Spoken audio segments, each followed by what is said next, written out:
आशीष हमारे साथ जुड़ चुके हैं। आशीष, पहले तो बताइए क्वार्टरली अपडेट अब तक के कैसे रहे हैं, नंबर्स कैसे आए हैं? मॉर्निंग नेहा, देखिए सबसे पहले कोटक महिंद्रा बैंक, यहाँ पर आपको एक बढ़िया सरप्राइज देखने को मिल सकता है। स्टॉक काफी करेक्टेड है, लेकिन नतीजे अगर आप देखें तो सभी पैरामीटर्स पर काफी बढ़िया देखने को मिले। नेट इंटरेस्ट इनकम यहाँ पर 13% का इजाफा देखने को मिला, मुनाफा 18% बढ़ा है।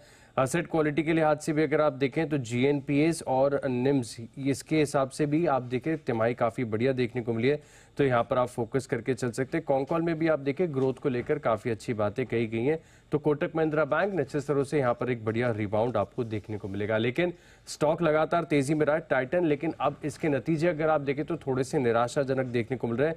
नतीजे खासतौर पर अगर आप देखें तो जो ज्वेलरी सेगमेंट है इसके मार्जिन में यहाँ पर आपको थोड़ी सी गिरावट देखने को मिली है।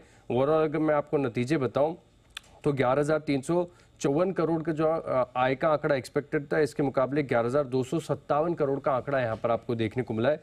कामकाजी तौर पर अगर आप देखें तो 1177 करोड़ एस्टिमेटेड था, इसके मुकाबले 1109 करोड़ का कामकाजी मुनाफा यानी बेटा यहाँ पर आपको देखने को मिला है। मार्जिन्स 10% के एक्सपेक्टेड थे, इसके मुकाबले 9.9% के एबिटा मार्जिन्स कंपनी ने रिपोर्ट किया। और मुनाफे की बात करें तो यहाँ पर देखें 767 करोड़ एस्टिमेटेड था, लेकिन 786 करोड़ का आंकड़ा यहाँ पर देखने को मिला है। ज्वेलरी सेगमेंट है, वॉच सेगमेंट है और आईवेयर, यहाँ पर भी अगर आप देखें तो सिर्फ आईवेयर के मार्जिन्स बेहतर देखने को मिले, बाकी सभी सेगमेंट्स में थोड़े से अनुमान से कमजोर साइड पर ही ऑपरेटिंग परफॉर्मेंस देखने को मिली है। अब बात करें अगर आप ब्रिटानिया की, तो यहाँ पर देखिए जो ग्रॉस मार्जिन है 44.9% पर बिल्कुल फ्लैट देखने को मिले। एबिटा लगभग अनुमान के मुताबिक ही है, क्योंकि 780 करोड़ का हमारा एस्टिमेट था, इसके मुकाबले 787 करोड़ का आंकड़ा है। मार्जिन अगेन हमारे अनुमान के मुताबिक है, और मुनाफे का आंकड़ा अगर आप देखें तो ये भी 539 करोड़ हम एस्टिमेट करके चल रहे थे, 537 बिल्कुल सटीक रहा है बिजनेस का अनुमान। और वॉल्यूम ग्रोथ के लिहाज से अगर आप देखें तो 4 से 5% एक्सपेक्टेड थी, इसके मुकाबले 6% की वॉल्यूम ग्रोथ यहाँ पर आपको देखने को मिले, तो ये एक जरा सा पॉजिटिव होगा। लेकिन बाकी के नंबर्स अगर आप देखें तो पूरी तरीके से इनलाइन ही माने जाएंगे। वायदा बाजार में अगर आप देखें तो एम&एम फाइनेंस ये भी स्टॉक अगर आप देखें तो काफी करेक्टेड है, लेकिन इसके इंटरनल्स आप नतीजों में देखें तो काफी स्ट्रॉन्ग आपको देखने को मिले। खासतौर पर अगर आप देखें तो नेट इंटरेस्ट इनकम यहाँ पर जो है 13% की बढ़त आपको देखने को मिली है। 1812 करोड़ का आंकड़ा है, 1775 करोड़ एस्टिमेट बाजार लगाकर चल रहा था। जीएनपीएस के लिहाज से अगर आप देखें तो 3.9% क्वार्टर एस्टिमेटेड थे, इसके मुकाबले 3.4%। नेट एनपीएस भी अनुमान से थोड़े से बेहतर साइड पर ही देखने को मिले। और बात करें अगर आप निम्स की तो 6.8% एक्सपेक्टेड था, 7.1% का आंकड़ा देखने को मिला है।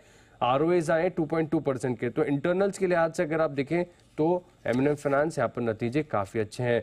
बात करें कुछ कैश के स्टॉक्स की तो एनएससी यहाँ पर देखिए नतीजे काफी शानदार देखने को मिले। पूरे फाइनेंशियल इकोसिस्टम पर इसका एक असर देखने को मिल सकता है। लिस्टेड नहीं है अभी, लेकिन अनलिस्टेड स्पेस में काफी बड़ा बज है।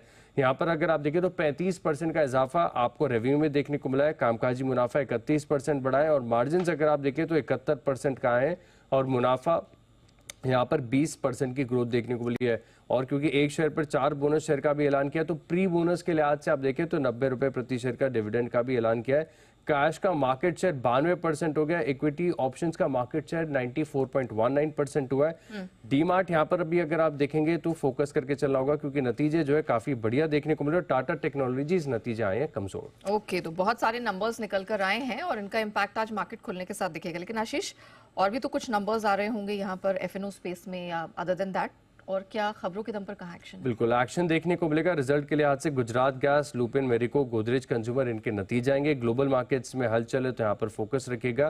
प्राइमरी मार्केट्स के एक्शन की बात करें तो इंडिजीन आईपीओ आज से खुलकर 8 मई तक ये खुला रहेगा, और प्राइस बैंड में एक बार आपको बता देता हूँ 430 से 452 रुपए प्रति शेयर है। लॉट साइज है 33 का, और इशू का साइज है 1842 करोड़, जिसमें फ्रेश इशू है 760 करोड़ और ओएफएस है 1082 करोड़ का। एंकर बुक अगर देखें तो काफी अच्छे बड़े नाम यहाँ पर आपको देखने को मिले। बात करते हैं खबरों की, तो टेलीकॉम स्टॉक्स रडार पर रखिएगा, क्योंकि Bharti Airtel, Vodafone Idea, Reliance इनका मार्च का सब्सक्राइबर डेटा है, जहां पर अगर आप देखें तो टोटल ओवरऑल इंडस्ट्री में 8.49 लाख ग्राहक नए जुड़े, जिसमें से अगर आप देखें तो रिलायंस जियो ने 21,43,000 नए ग्राहक जोड़े। भारती एयरटेल ने देखें तो 17,50,000 नए ग्राहक जोड़े, लेकिन ट्रेंड बिल्कुल कंटिन्यू है। वोडाफोन आइडिया के लिए यहाँ पर अगर आप देखें तो 6,84,000 जो ग्राहक हैं इन्होंने गंवाए हैं। इसके अलावा अगर आप देखें तो वोडाफोन आइडिया एक और कारण से आपके फोकस में रहना चाहिए, क्योंकि इन्वेस्टर प्रेजेंटेशन आया जिसमें अगर देखें तो बताया गया है कि 17 प्रायोरिटी सर्कल्स में 4G का विस्तार करेंगे और बेहतर रिटर्न के लिए कीमतें बढ़ाने के पर भी इस इन्वेस्टर प्रेजेंटेशन पर जोर दिया गया है। अप्रैल का अपडेट आया फोर्स मोटर्स का, जहां पर अगर आप देखें तो कुल बिक्री में 43% का इजाफा पिछले साल के मुकाबले देखने को मिला। एक्सपोर्ट में अगर आप देखें तो शानदार बढ़त यहां पर देखने को मिली, 166 यूनिट से सीधे बढ़कर 356 यूनिट। औरबिंदो फार्मा यहां पर नजर रखिएगा, क्योंकि यूएस एफडीए से इनकी फॉर्मुलेशन फैसिलिटी को 7 आपत्तियां जारी हुई है। 25 अप्रैल से लेकर 3 मई तक इनकी भिवाड़ी फैसिलिटी में जांच की थी यूएस एफडीए ने, और इसके बाद 7 आपत्तियां मिली है। क्राफ्ट्समैन ऑटोमेशन इन्होंने अपनी एक सब्सिडरी जिसमें 24% हिस्सेदारी 250 करोड़ में बेची है। और अंत में पेटीएम, ये स्टॉक भी आप रख गया रडार पर, क्योंकि भावेश गुप्ता जो कि कंपनी के प्रेसिडेंट और चीफ ऑपरेटिंग ऑफिसर है, इन्होंने इस्तीफा दे दिया है। चलिए, तो ढेरों आप कह सकते हैं कि ट्रिगर्स और अपडेट्स निकल कर आ रहे हैं जिस पर आज मार्केट रिएक्ट करता हुआ दिखाई देगा। तो स्टॉक स्पेसिफिक एक्शन रहेगा भरपूर। धन्यवाद आशीष पूरी डिटेल के लिए। अब मार्केट